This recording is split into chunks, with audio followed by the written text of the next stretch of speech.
సంబరం ఉంటే కాదా మందిరం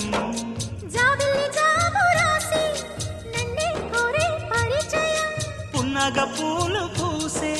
వన్నే చిన్నే రసమయం